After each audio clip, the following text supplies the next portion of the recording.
નમસ્તે મિત્રો, આજના ગુજરાત સમાચારની અંદર આપ સર્વ સાથે મિત્રોનું ફરી એકવાર સ્વાગત છે।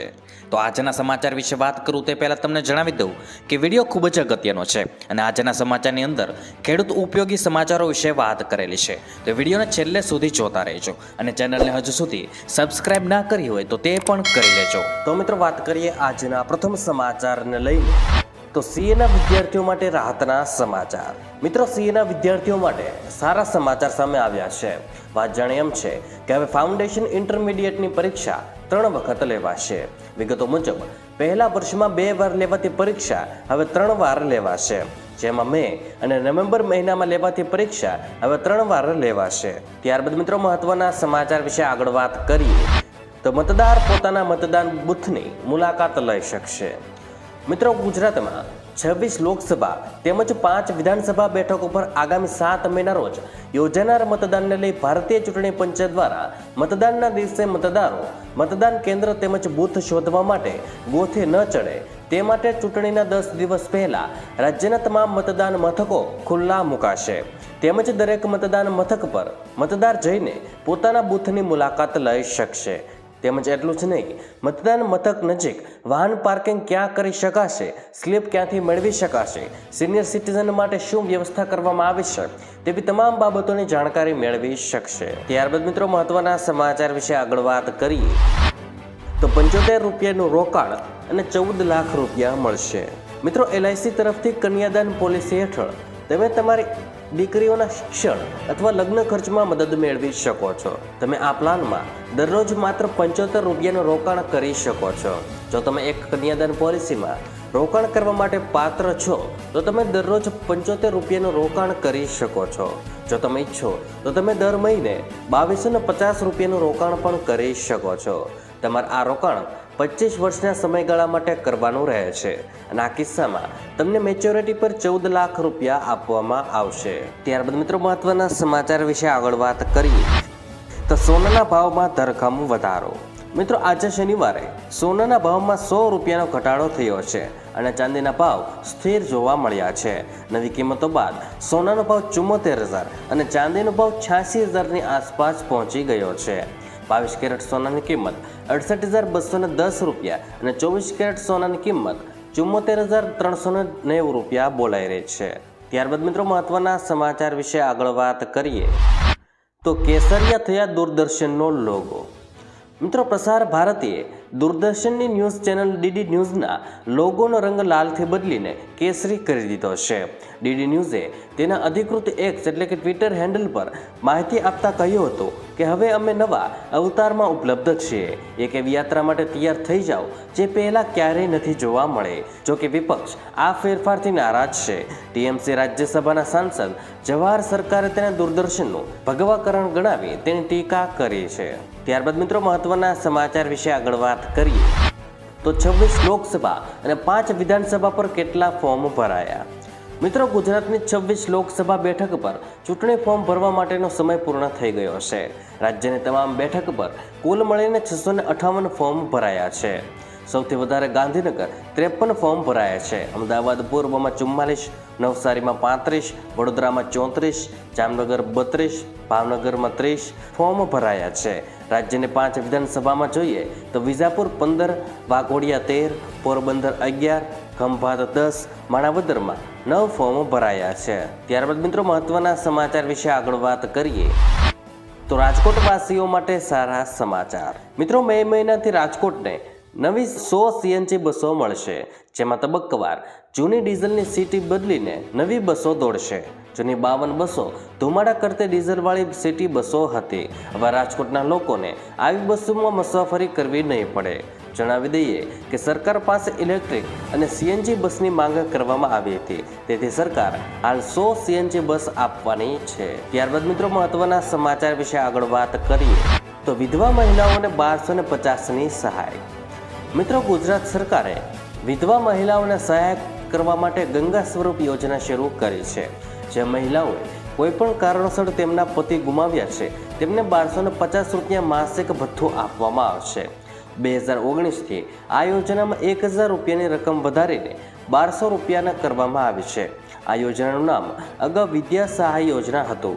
બાદમાં આ યોજનાનું નામ બદલીને ગંગા ગુજરાત સ્વરૂપ યોજના 2022 રાખવામાં આવ્યું છે. ત્યારબાદ મિત્રો મહત્વના સમાચાર વિશે આગળ વાત કરીએ તો અહીંયાથી મળશે 10 લાખ રૂપિયાનો લાભ. મિત્રો ગુજરાતના દરેક ખેડૂતો, મજૂરો અને મધ્યમ વર્ગના પરિવારો માટે ગુજરાત સરકારે રાહતના સમાચાર આપ્યા છે. હવે તે જનધન યોજનામાં ખેડૂતો, મજૂરો અને મધ્યમ વર્ગના પરિવારોને 10,000 રૂપિયા બેંક ઓવરડ્રાફ્ટ તરીકે આપશે. જ્યારે આ 10,000 રૂપિયાની સહાય મેળવવા માટે જનધન બેંક એકાઉન્ટ હોવું ફરજિયાત છે. જ્યારે પહેલા આ યોજના હેઠળ 5,000 રૂપિયા સુધી સહાય આપવામાં આવતી હતી, તે હવે વધારીને 10,000 રૂપિયા કરવામાં આવી છે. ત્યારબાદ મિત્રો મહત્વના સમાચાર વિશે આગળ વાત કરીએ તો ગુજરાતીઓ માટે રાહતના સમાચાર. મિત્રો ગુજરાતીઓ માટે રાજ્યમાં હવામાન વિભાગે નવી આગાહી કરી છે. તે અનુસાર આવનાર 5 દિવસ વાતાવરણ સૂકું રહેવાનું છે અને પવનની દિશા બદલાતા તાપમાનમાં ઘટાડો થશે. આનાથી લોકોને ગરમીથી રાહત મળી શકે છે. હાલ રાજ્યમાં દક્ષિણ પશ્ચિમથી દક્ષિણની હવા ચાલી રહી છે, જેની આ અસર છે. જણાવી દઈએ તો હાલ તો રાજ્યના ઘણા શહેરોમાં 40 ડિગ્રીની આસપાસ તાપમાન નોંધાયું છે અને અમરેલી 42 ડિગ્રી સાથે સૌથી ગરમ રહ્યું છે. ત્યારબાદ મિત્રો મહત્વના સમાચાર વિશે આગળ વાત કરીએ તો ક્ષત્રિય સમાજના આગેવાનોએ લીધું મોટું પગલું.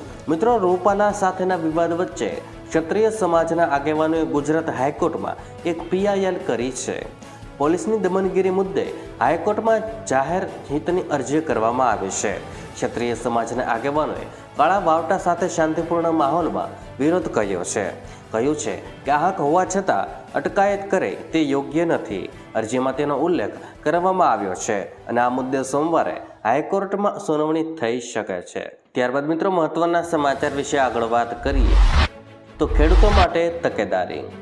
મિત્રો ગુજરાતમાં આગામી દિવસો દરમિયાન તાપમાન વધુ રહેવાની શક્યતા છે. અનુલક્ષીને નાગરિકો પોતાનું આરોગ્ય તથા પોતાની આસપાસ વસતા પશુ પક્ષીઓને લૂથી બચાવવા તથા પશુપાલકો તેમજ ખેડૂતો પાકના રક્ષણ કરવા માટે કેટલાક ઉપાયો અપનાવે તે જરૂરી છે.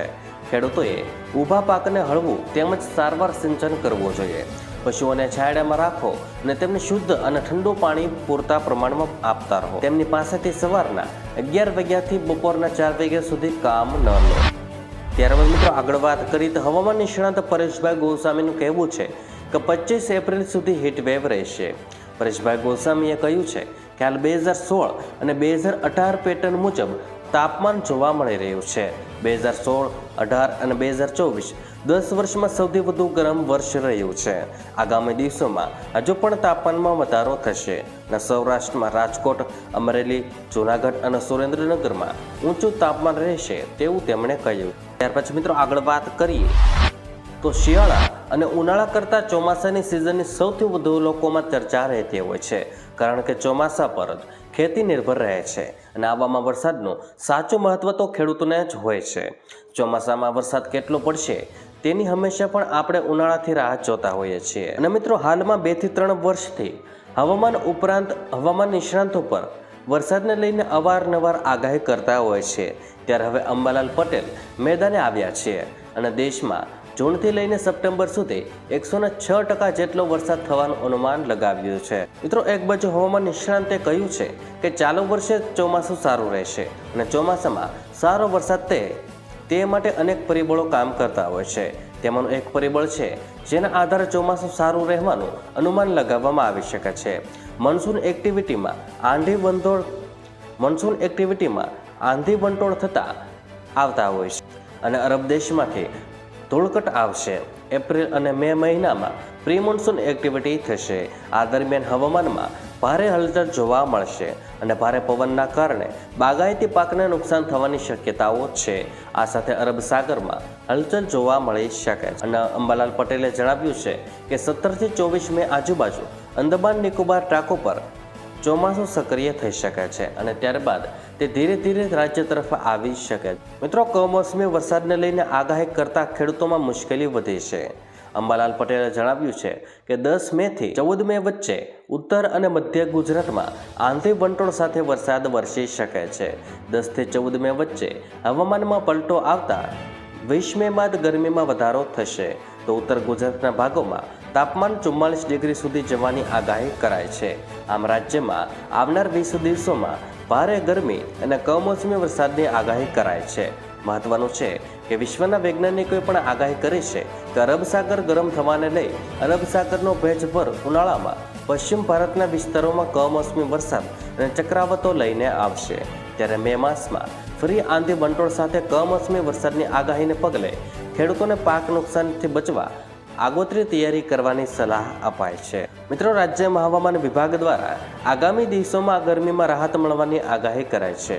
આગામી 3 દિવસ દરમિયાન તાપમાનમાં 2 થી 3 ડિગ્રીનો ઘટાડો થશે, જ્યારે 3 દિવસ બાદ ફરી તાપમાનમાં 2 થી 3 ડિગ્રીનો વધારો થશે. મિત્રો, ગઈકાલે સૌથી વધુ તાપમાન અમરેલીમાં 40 ડિગ્રી સેલ્સિયસ નોંધાયું હતું, જ્યારે અમદાવાદનું 39.5 ડિગ્રી તથા ગાંધીનગરનું 39 ડિગ્રી તાપમાન નોંધાયું હતું. ત્યાર પછી મિત્રો આગળ વાત કરીએ તો વોટર આઈડી કાર્ડને તમે ઘેર બેઠા જ ડાઉનલોડ કરી શકો છો. ઇલેક્શન કમિશનને કેટલાય મહત્વના કામ ઓનલાઈન કરી દીધા છે. તમે હેલ્પલાઇન એપ કે વેબસાઇટ www.eci.gov.in પર જઈને તમે તમારું આઈડી ડાઉનલોડ કરી શકો છો. તમારે એના માટે સાયબર કાફેમાં જવાની જરૂર નથી, જેની તમે પ્રિન્ટ પણ કઢાવી શકો છો. જો તમારા મિત્રો ઓનલાઈન ચૂંટણી કાર્ડ કઢાવવું હોય તો સૌપ્રથમ તમારે www.eci.gov.in પર જવું પડશે. નવા યુઝરે પહેલાં રજીસ્ટર કરવું પડશે. એપિક ડાઉનલોડ કરવાનો ઓપ્શન પસંદ કરો અને એપિક નંબર કે ફોર્મ રેફરન્સ નંબર નાખો. નંબર નાખ્યા બાદ રજિસ્ટર્ડ મોબાઈલ નંબર પર ઓટીપી આવશે. ઓટીપી નાખ્યા બાદ એપિક ડાઉનલોડ પર ક્લિક કરવાનું રહેશે. ક્લિક કરવાથી તમારા ફોનમાં PDF format voter ID download થઈ જશે. મિત્રો, આજથી શરૂ થયેલ ચૂંટણીનું 7 ફેઝનું મતદાન 1 જૂનના રોજ પૂર્ણ થશે. તમારે પણ એક જાગૃત નાગરિક તરીકે મતદાન કરવું જરૂરી છે. જો તમારું વોટર આઈડી કાર્ડ ખોવાઈ ગયું હોય તો તેને આજે જ ડાઉનલોડ કરી મતદાન માટે તૈયાર રહેવું જોઈએ. તો મિત્રો, આજના દરેક સમાચાર અહીં કામના પૂર્ણ થાય છે. આપને કહેવા લાગ્યા એ કોમેન્ટ બોક્સમાં જણાવી દેજો. અને વિડીયો કામનો લાગ્યો હોય, સમાચાર ઉપયોગી લાગ્યા હોય તો મિત્રો આ વિડીયોને એક લાઈક કરી દેજો, જેથી કરીને અમને પ્રોત્સાહન મળતું રહે અને દરરોજના ખેડૂતને લગતા, હવામાનને લગતા અને ગુજરાતમાં પળે પળના સમાચાર મેળવવા માટે ગુજરાતની આ ચેનલ તાતની વાતને સબસ્ક્રાઇબ કરી લેજો, જેથી કરીને ગુજરાતની દરેક અપડેટ્સ તમને મળતી રહે. તો મિત્રો, હું મળીશ તમને આવતીકાલે નવા સમાચારો સાથે અને નવી માહિતી સાથે. ત્યાં સુધી મિત્રો મને રજા આપશો. ધન્યવાદ.